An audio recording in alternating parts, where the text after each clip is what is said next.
Hello everyone, welcome to our short videos. आज हम लोग डिस्कस करेंगे एमकॉम एंट्रेंस एग्जाम 2025 से रिलेटेड बहुत सारे एमसीक्यूज जो कि important exam point of view से, और ये ना सारे के सारे एमसीक्यूज हर एक यूनिवर्सिटीज के लिए रेलेवेंट है।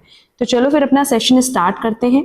How much should an organization spend for information can be determined by some type of a cost analysis, benefit analysis, cost benefit analysis, any of the above.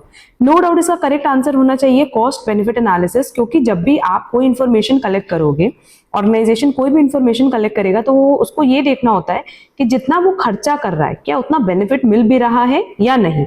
तो करेक्ट आंसर होगा C. Relation between two variables is determined by regression, mean, correlation, dispersion. अगर हम two variables X and Y की बात करें तो इनका जो रिलेशन है वो हम फाइंड आउट करते हैं with the help of correlation.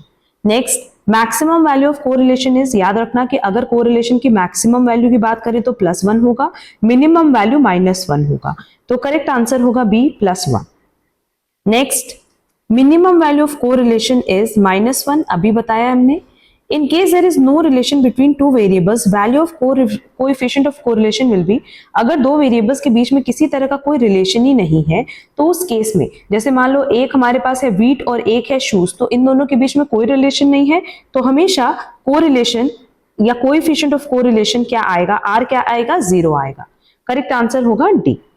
Next, independent variable is represented along, हमेशा याद रखना कि जो इंडिपेंडेंट वेरिएबल है वो एक्स एक्सिस पे शो होता है और डिपेंडेंट वेरिएबल वाई एक्सिस पे।